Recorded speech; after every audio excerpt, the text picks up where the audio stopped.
welcome everybody. Hey, I'm Rhea, and it is an absolute honor to have you all here for our Purpose Conversations Volume 2. Just to give a few house rules, I'm so happy to see these cameras popping on because that's exactly what I wanted from my editor. We like to have faces when we edit this because our goal is to blow this thing up. I was personally happy to see the engagement and how excited everyone was about this particular conversation. I will share, I'm a life coach. My goal in life, my purpose is to host and facilitate, moderate meaningful conversations that matter. And so this topic is of particular importance to me because I love Black men, I love our men, I love our women, of course. But as with any conversation that I facilitate, the goal is to leave with hope, to leave with enlightenment, to better understand each other, and of course, to be better and to grow. So happy to have you here. So I just want to give you a little overview before we get to our awesome panel that I will allow to introduce themselves. One thing, you can always have your camera on, but please keep your mic muted unless you are speaking. The other thing, as you all know, hopefully you answered the poll question. We have 5 total that we will, periodically pop up. So when you see the poll question, please, please, please answer, because I really want to know what you all say and, see what you all have to share about the particular questions. And then, we're going to start off with intros. I have 3 segments that, we're going to ask the panelists to answer. And then, of course, I got all of the questions that you all submitted online. So thank you. Thank you. If we have time, my goal is to stay as tight and close to an hour as possible. We'll allow some live questions as well, because I know once you hear these amazing men, you're going to have specific questions for them. So why don't we get started with our panelists? I just want to say to each and every one of you, I selected you, one, because I know you personally. I selected you because at some point in life, for some of you, many, many years, we've had one-on-one conversations, and I have a lot of love and respect for you. And I'm just excited to involve you all in something that means so much to me. So I hope that the world can see what I see and, speak from the heart. And I'm excited. So why don't we get started with the man who inspired this event and who's the best wife chooser in the planet. His name is Andre Petrie. Please introduce yourself for the people, love. Thank you. Come on, hand clap. Where's my celebration reaction? Woohoo! Thank you. My name is Andre Petrie. I'm the husband of the amazing Rhea Michelle Petrie. I'm just excited to be a part of this. I've been preaching and telling her all the time that she's an amazing woman, even if she wasn't my wife, just from standing on the outside looking in, the way that she touches and engages so many people is just amazing. So I'm a big fan. And I'm also here so I won't get fined. You know what? And you know what else? I'm so sorry. Can you please tell the people how old you are, what you do, what you do, and how long you've been married? Okay, go. I'm 45 years old. We've been married 2.5 years. Man, I'm an entertainer. I moved out here in Los Angeles in 2000 to pursue my music and acting career. So I've been at this grind for a long time. I have a production company called Tri-Win Productions with myself and Charnel Brown. We're in the process of getting ready to shop a pilot with Netflix and other networks. So I'm excited about that. I created Buddy's Mobile Detail in March. I wanted to honor my dad, and I'm just excited about what God is doing just all across the board. So again, I'm happy to be here. I'm excited for my wife, and I'm just, the sky's the limit on what she's about to do. So thank you, babe. Y'all enjoy. Buddy's Mobile Detail, everybody. Amen. Thank you, babe. Mark, why don't you go ahead next and introduce yourself? Okay. Well, I'm up. All right. So I'm the internationally known, nationally recognized, and locally accepted Mark Ranger. I'm 46 years old. I'm married. My beautiful wife, Jade, I saw her on the screen somewhere. She is here. We've been married for 7 years. We have 2 children. I've been a registered stockbroker, financial advisor for 16 years, and currently I'm a financial executive in partnership with a Fortune 300 firm. We do money management, provide financial advice. I also own a company called the Money Motivation Brand, and it's an apparel and media company for the modern entrepreneur, business leader, high achiever, and we activate a life of power and freedom. I live in Los Angeles, and Rhea, I appreciate you letting me be on this platform. Oh, so grateful to have you all. Yes, yes, yes. Money motivation. Terrell, how about you go next, please? Well, thank you very much, Rhea, for allowing me to be on this panel. I appreciate you very much. And your crazy husband, Andre, of course. My name is Terrell Medley. I'm 41 years old. I'm married to Rena Med. She should be on here somewhere. We've been married for 4 years. I'm originally from Fresno, California. I moved out here in '98 to pursue my career in entertainment. I work for a television show, an entertainment television show where we produce content. I interview celebrities. We do human interest segments. And as well, I'm starting up next week a fragrance review channel called Fresh Sentiments. So please tune in. It'll be launching next week. Come on, Fresh Sentiments. I love that. Yes. All right, Cousin Mario. Tell the people who you are. How y'all doing? I'm Mario Singleton, 42 years old. Known Rhea for longer than I'd like to admit. But in a relationship, live in Atlanta, Georgia, originally from Los Angeles. I'm a marketing director. Me and my soon-to-be fiance are about to open up a juice bar here in Atlanta soon. So if you do come this way, come check us out. Juicy Bar, plug. And yeah, I'm happy to support my friends. My friends always support me throughout the years. So I'm here to share whatever information and perspective I can about the brothers out here. Amen. Come on, soon to be. I love that. You better put it out. Is she on here? Do we ruin the surprise? Nah. It's already been discussed. It's already been discussed. I love it. I love it. Thank you, Mario. All right, Trey, you're up. What's up, y'all? How y'all doing? I'm Trey Hill. I'm 34 years old. I own Delay Notes Music Company. I'm a live sound engineer. And I'm a lead engineer at the Vintage Babies, as well as a producer. So that's what I do. I'm excited to be here. Thank you, Rhea and Andre. Yeah, let's get to it. I'm excited. I love it. I love all this. Thank you, Rhea and Andre. See how we are one? Well, he is I and I is him. All right, Tamel, please introduce yourself and we're going to get right into our discussion. Hello, everybody. Thank you, Ms. Rhea, for allowing me to be a part of this conversation and this gathering. My name is Tamel Perquette. I've been in Los Angeles about 17 years. Married with 2 kids, 2 lovely kids. Married to a lovely young lady named Bethany.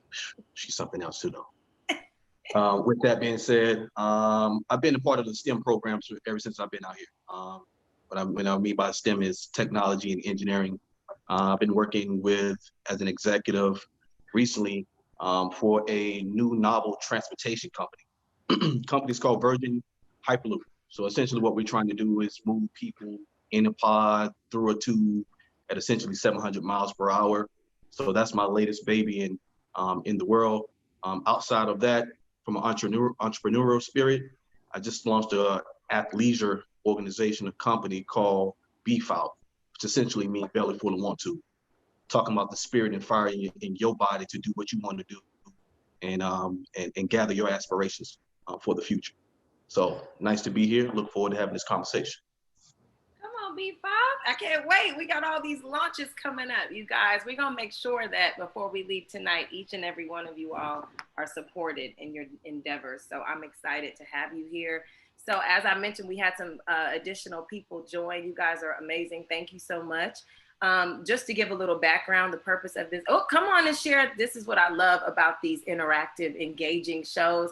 Let's look at our poll results because they just popped up. How well do you feel you know and relate to the men in your life? And what I see is exactly what I expected. We have a range. So we have 25% of the participants that said extremely well. Amen. Hallelujah. We got 46% that said pretty well. And we have 21% that says not very well.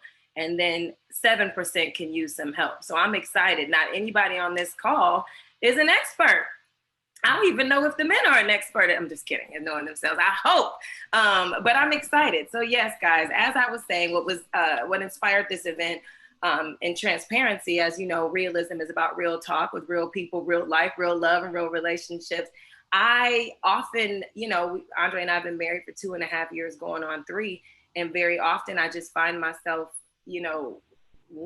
trying to connect. He's speaking Spanish, I'm speaking Chinese, and I get frustrated, but I said everything that God does, of course, is intentional. And I knew that having a platform like this would not only allow me to understand him better, but then the men that I love and that I know in my life, for all of us that are listening, to get to know those in our lives better. And so with that, I thought what came to my mind was 3 particular areas. And so I want to start with the first one, which is the Black male experience. And I have a really, really good friend that might be listening, and he is a male, Ross. Shout out to him, because one day we were all hanging out, and one statement actually led to that. I think it planted a seed. And he's like, you don't understand the things that the Black man goes through, the things that when he walks out the door, he experiences, and then he comes home with those things. And as a result, women, we are awesome in all our amazingness, but sometimes we don't get the reactions that we want, or there's a miscommunication, or there's just a unspeakable gap in us connecting. And so I want to start by asking each one of you, it doesn't have to be long, but, if you can articulate in a brief statement, when you step out of the house and you walk out, is there any particular thing that you would want to share about your experience? Like when you walk every day, you get up every day, you grind every day. I'd like to know, what you experience. And anybody can go first. I'll make sure that I hear from each one of you if anybody feels particularly passionate about that. Let's start with you, Mario. I'll get us going. So experience as a Black man, I think it's a heavy load. I think I'll start with that. I know that often there's this comparison of, Black women have it hard, and you guys do. But I think the thing for Black men that makes it even tougher for us is the fear that others have of Black men. We see what's going on racially in the world. And I think a lot of that is just fear, unknowing how we are, thinking that we're going to retaliate for things that have happened to us over the years. And so there's a lot to carry in trying to, be true to yourself and not put fear into those that when you really just want respect from people.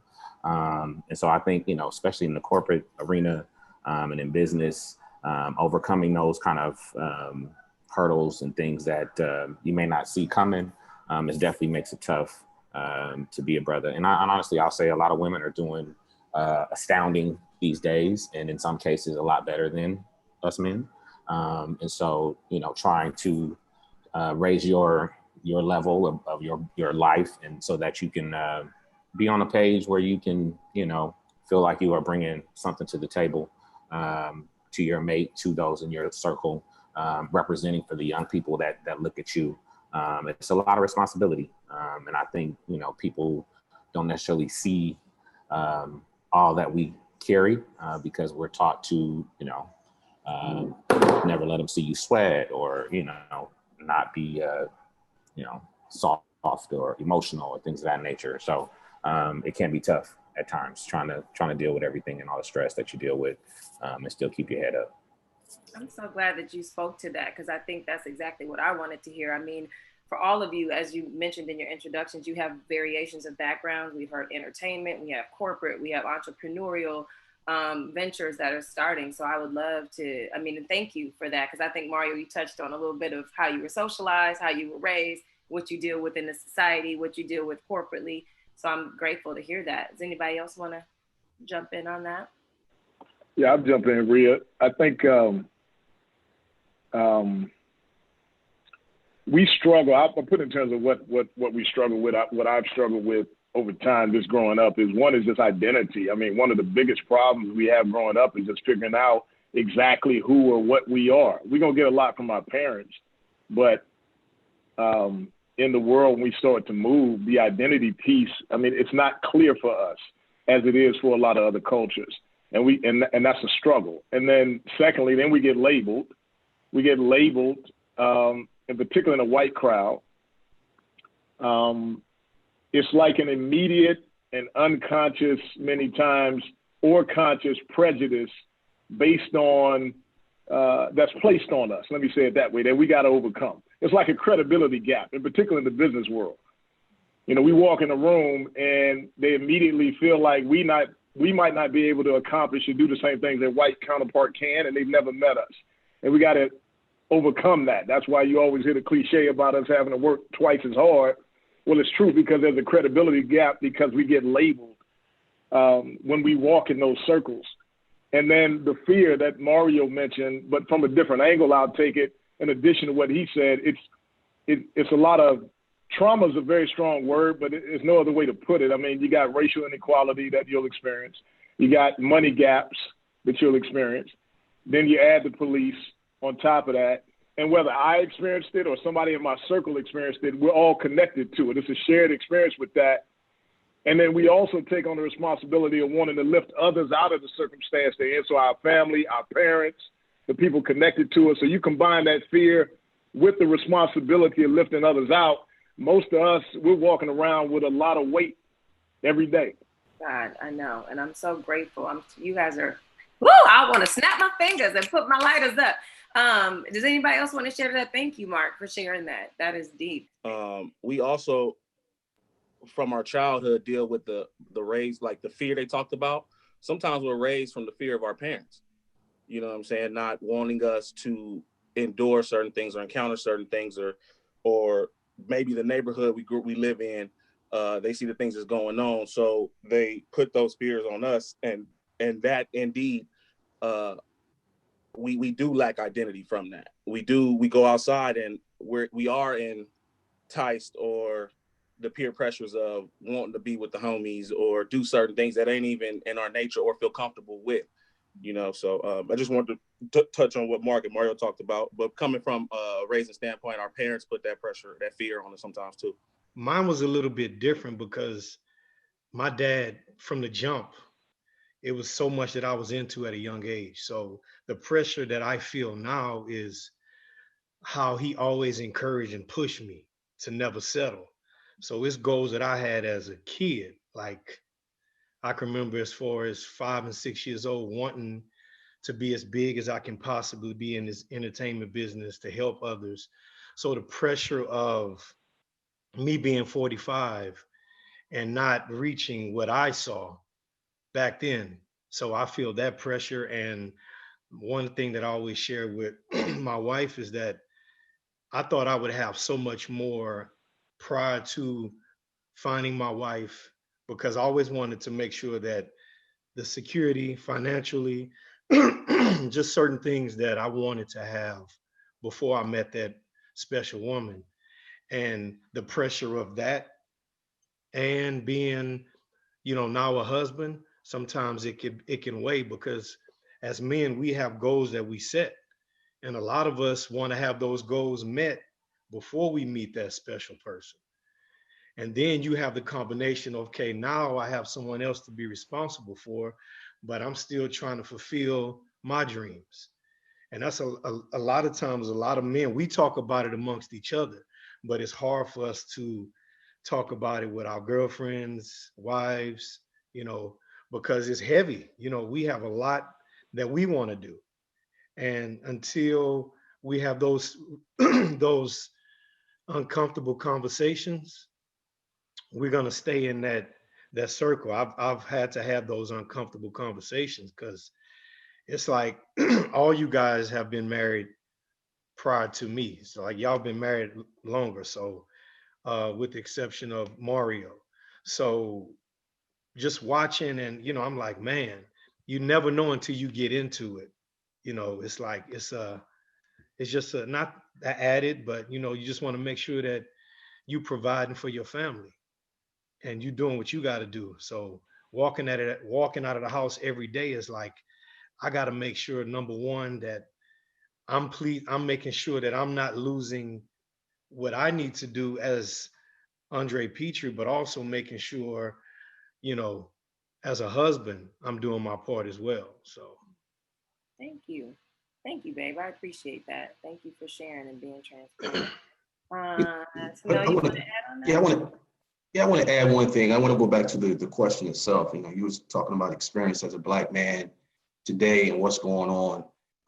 And I want to do, I'm gonna go in a different direction. So everybody hit on great points. Now the added pressure with all the craziness that's going on with all the Black Lives Matter and what's been going on in the world recently is now we're going into our organizations, and you have a group of people that want to know what to do better and how they should be addressing certain matters.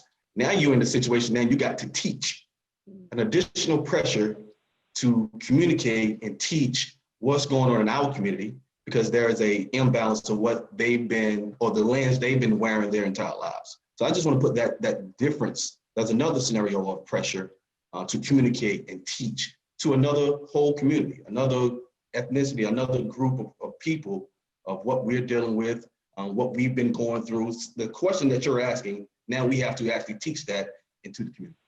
Yeah. Oh, I'm so glad. This is magic, everybody. Everybody's just giving such different perspectives. That's so good, because guess what?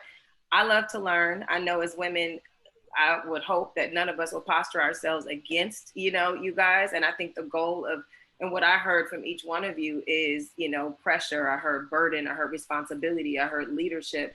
And so it's my goal that in these conversations, and that in all of us, something that, when we walk away from this call tonight, that a seed can be planted, and that the men in our lives, we can uplift you all, that, we can be more mindful. I know for me, coming in the house, my boy just told me last week, Terrell, I'm gonna let you go too, because I want to hear from you. But something you said to me recently helped me understand Andre better, in terms of when you get in that house and the first, the energy you need, the space you need. I wouldn't have known that, and I hit, as soon as that door closed, I'm like, babe, so sometimes we need to just know, decompression or just little things that might help. Come on, Kim, I'd love this timing. As we're answering our poll question, I'd like to hear from you, Terrell, and then I'm gonna switch to my next topic for the ladies. So the question that has popped up is about gaining knowledge on how to relate to men. So where do you gain your knowledge on how to relate to men?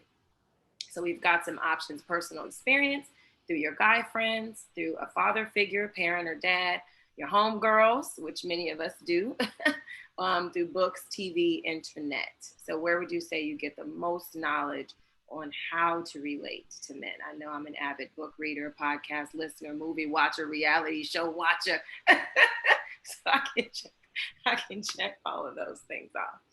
And yes, and if you guys have any comments, please, please, please, I can't see the chat at the moment, but we will make sure to keep looking at the chat.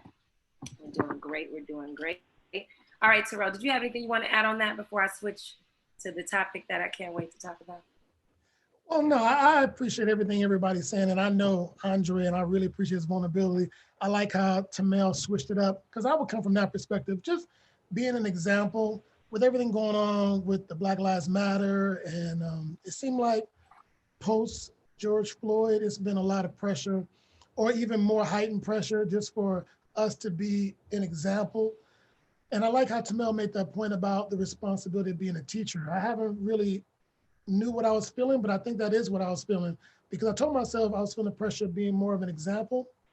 Because my wife, God bless her, so she's so different than me. Like, she's so patient, so nice to people, optimistic, and me, I can turn up. I can get offended. I can want to wild out. So with everything going on, I'm like the guy who's trying to look at other Black leaders and Black role models to follow their example on how to be more temperament and more this and more that. Because when I leave the house as a Black man, I work in entertainment, so I don't work in the corporate like my man in Atlanta. So I work in entertainment, so a lot of people do look like me. We have tattoos, we're bald headed or whatever. But outside of entertainment, certain people who are not Black can be a little scared. It can be a little off-putting by people like us. And also, when I think about everything that's going on in the culture, it can kind of make me be on guard too to people who aren't Black. And I got to check myself and say, you know what? this person didn't personally do anything to me. This person didn't personally do anything to George Floyd or Trayvon Martin or whatever. So I need to just be cool. And then I got a wife who's expecting me to come home every day. I can't be, turning up and getting into it with people out there. I need to come home and provide and take care of my woman. So for me, it's been a rude awakening, so to speak, as far as the heightened of emotional state that I've been in since the George Floyd. But when I come home and I have such a peaceful home with my wife and her energy and everything about it just really softens me up, because she's half island, half Black. So she comes from a very laid back lifestyle. And me, I come from a street background. So it's a good balance for me. So when I come home, she's always had this optimistic, cool vibe. So I think that's what helped me as a Black man. If I came home to craziness or drama, or if even I bring home drama, it just ain't gonna mix well. You know what I mean? Oh gosh, I'm so glad you touched on that. Shout out to Rena. You better let us know how they be peaceful with island vibes. I'm a Jamaican, but I ain't from Jamaica. You understand me? So what I would like to do right now, I'm going to share how well we know or where we gain our knowledge from. It looks like personal experience is the winner, 56%. Our guy friends. See why it's important to have some friends in your life that can help you. 22%. Our parent or dad is 9% of our viewers. Our homegirls, come on, 3%. Some of us know a little something, but we're not men. That's the difference. And then lastly, 9% come from books, TV, or internet. So I love to see the diversity. That's kind of what I thought in creating these questions, because I know that we can get knowledge from so many things. And so I'm excited, hence why we're on Zoom. I'm happy that this could be a platform that could share some education. So Terrell, I'm glad you shared what you shared, because guess what? The next segment and what I wanted to discuss was how you connect. So we've talked about your experience as a Black man. Now I want to talk about the connection to women. And I'm gonna just take a moment of silence. So guys, I want to preface this before I ask this question, because I don't want it to be, it's not, of course we're transparent, we're honest, but I'm literally asking on behalf of all the barbershop talk, all the homies smoking cigars, drinking, having a nice cocktail, or just drinking coffee or tea. We hear things, we hear complaints. So when you answer this question, it doesn't have to be you. It could be a friend of a friend. So what we want to know, what the viewers want to know, and what I want to know is, what are some of the major complaints, things that women can work on, areas that, or challenges that cause us to bump up against you all? Anybody can start first. I know one of you probably has more. I'll talk. That's who I thought was gonna talk. That's the number one thing right here. No. Hey, you can talk. You married, Andre. Go ahead. No, I'm saying that was me. He's telling me. That was the answer, Terrell.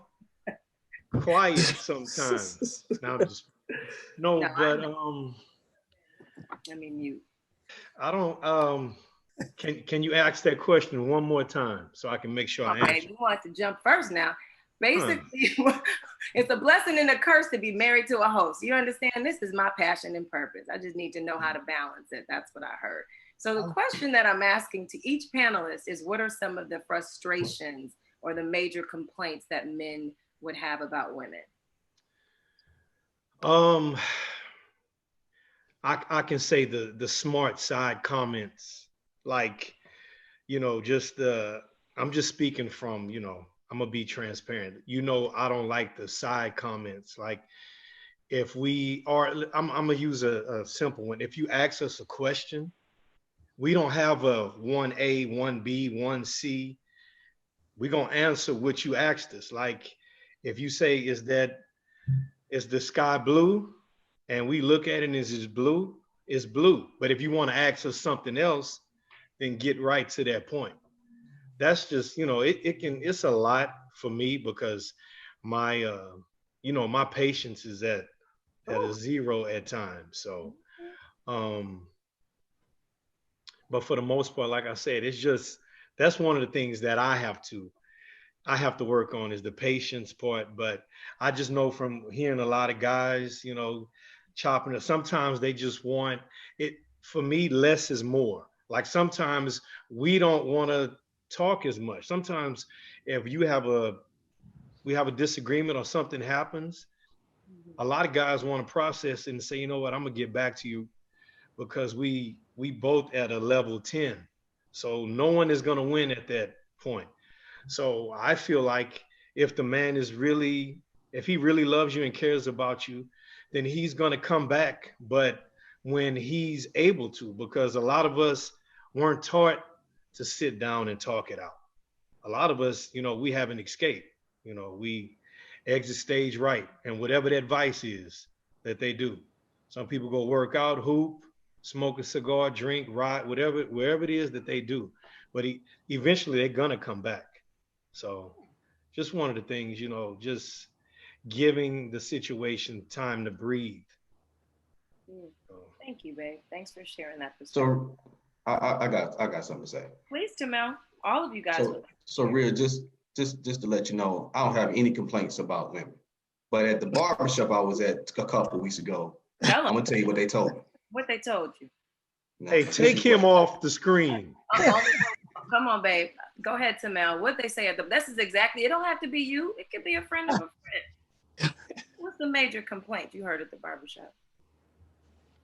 So on a real note, I wouldn't consider it a complaint. I think the scenario is understanding, and going back to what Andre was kind of speaking to, is all about communication, right? So the complaint could be around if you say something or put something out there in the universe, and you may expect us to receive it a certain way. I always believe you may want to ask them to repeat that back to you. Did you hear what I said? Because what you are saying and what you want him to go do or be a part of or participate in, he may not be receiving that the same way, right? It all come down to communication in the long run.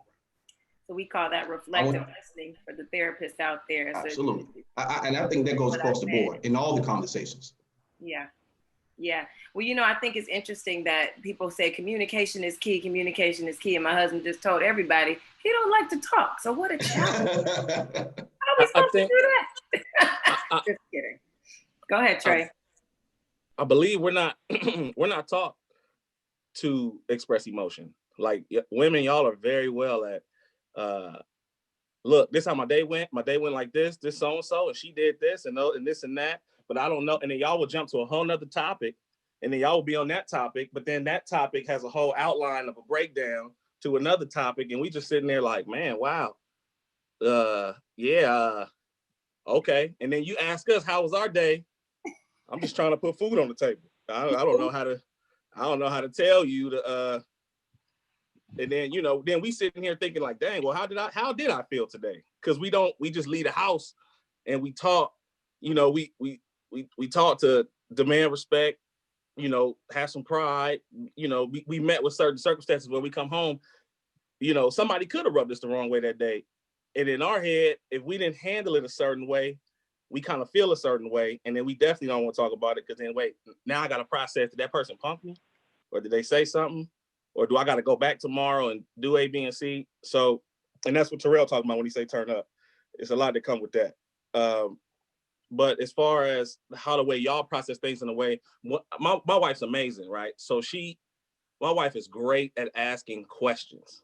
So and being married to her for 6.5 years, I've learned she's taught me how to speak from an emotional place to tell her how I feel.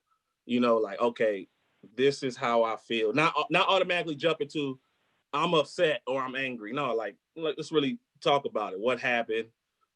Why did you feel like this? Or could this person have said it differently or meant it this? Just giving me ways to think about how to process my emotions, which is something most, if not all, Black men are not taught in the household growing up. We're not taught that. We taught to meet the aggression with aggression at sometimes. I mean, think. Some of us, they teach us to think, but it's still at the end of the day, the end result is I got to put it to them so they can learn, Yeah. I'm glad you said that. But it's really, that is one of the, I ain't going to snitch. I'm going to talk about my personal experience. I ain't going to talk about the barbershop like that. But yeah, I ain't drop a dime like that. Hey, but yeah. But since the men here, that's one of the complaints is they already talked about it. That's one of the joints. Yeah. You have another one? Oh, go ahead, Terrell. I'll share a little side note. All these manly men on here, but me, I was raised by my mother, so I'm very much a communicator. I'm very much in touch with my emotions. I very much have no issue with talking through things, but the thing I do have an issue with, and I will share personally, is because my mom had me at 15 years old. And so we grew up like brothers and sisters. My mom is Mrs. Party all the time, Mrs. Pop, pop, pop it up. Like she's loud. She's like me. She's, big personality, the whole nine. And when I was single, I noticed I gravitated to women like that because they were like me. But relationship wise, that wasn't really a good balance for me. So with my wife, who's definitely a great balance for me, what I noticed is sometimes her needs is she just needs to talk through stuff. She needs to talk it out, come home, talk about her boss, talk about her, the drive home or whatever. And me, I'll automatically go to problem solving. So that's where my mind goes to want to fix the problem. So if you're telling me this, it's because you want me to fix the problem, not that you want me to just listen. So sometimes we'll bump heads because I'll ask her, well, why don't you do this and do it like this? And, with your boss, or boom, boom, do this, that. And my wife is, she doesn't like conflict. She doesn't like drama. So she won't do those things. And I find myself getting in an argument with her, like, well, why'd you tell me about this? Because if you ain't going to fix it, it's going to be the same thing that happens tomorrow, next week. And so I realized I just have to sometimes be a listening space. And that's hard for me because as a man, the way I am, I want to fix the situation. If there's a problem, especially if there's a problem in my family or in my house. But the kind of lady I got, she needs a safe place just to vent. So I think, every man is different. So I can't answer that question from every man because some men don't know their own identity. So you can't give these tools to a man who doesn't have his own identity because, when I was single, I didn't really have my identity. So if you gave me certain kind of tools, I wouldn't know how to use it because I'm working a job, not in a career. So once you get a guy who's in a career, he'll handle certain things differently than a person who just has a job. And a guy who's single will handle things different than someone who's married. You know what I mean? Oh, I love that you touched on it. I want to hear from Mark and Mario because I want to touch on that identity piece. I'm like, ooh, this is some good stuff. I'm saving my thought. Mario or Mark, would you Mario here? Yeah. Hold on. Okay. So you said complaints. I'm gonna give my complaint. I have some complaints. Okay, we just real talk. I have some complaints. I may or may not be talking about my wife. Okay, may or may not.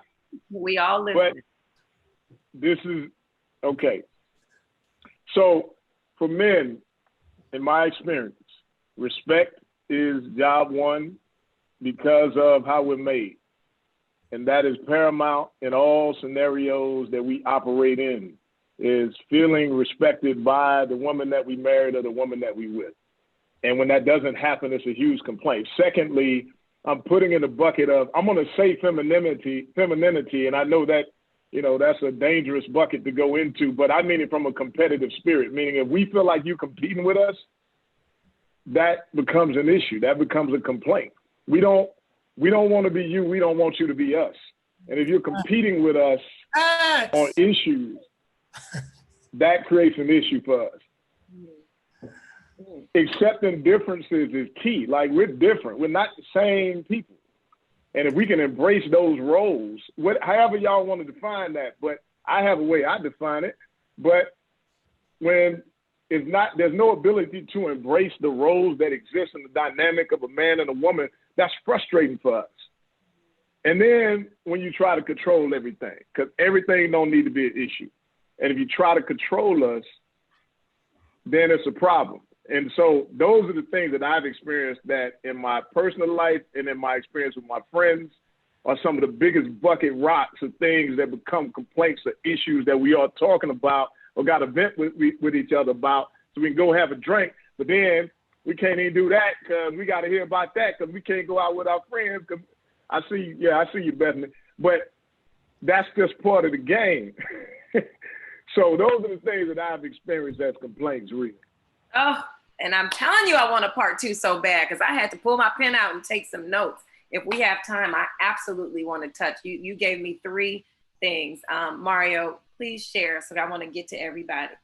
So I think we've all kind of touched on some of the similar things, but I guess one of the points I would like to make is the notion of, we're not mind readers. We communicate very differently, and I think oftentimes, things get lost in translation because we come from a different way of thinking. It's more we're usually logical about how we're thinking. Terrell called out, we problem solve oftentimes. So sometimes we're listening for different things when you're talking to us, or the conversation that's being had is not centered around the right information that you want to get clarified, things of that nature. That would be one thing. I think the other piece that I would call out is, I think for most of us, we look at our relationship as a place of solace, as a place, of peace. We talked about all the stress and things that are burdens that are heavy on us in the beginning of the call. So you want your home and your relationship to be a place where you feel safe, a place where you feel comfortable enough to, open up, share, be vulnerable about what you're going through or what's happening. Because that's the only way, I think you guys will really be successful. And just finding that balance. I think oftentimes we, want to love somebody the way we love versus how they want to be loved. And so really listening and understanding how to find that balance, I think is super important, because you might you might be a good man or a good woman, but you guys might not be the right person for each other because you don't balance each other in the right way. So I think it's super important to make sure you find that and really understand where each other's coming from. I want to share some real quick that I told Rhea the other day. Once we start loving each other right where we are, everybody will be a lot better, because we have to learn how to love each other right, whatever season that we are in.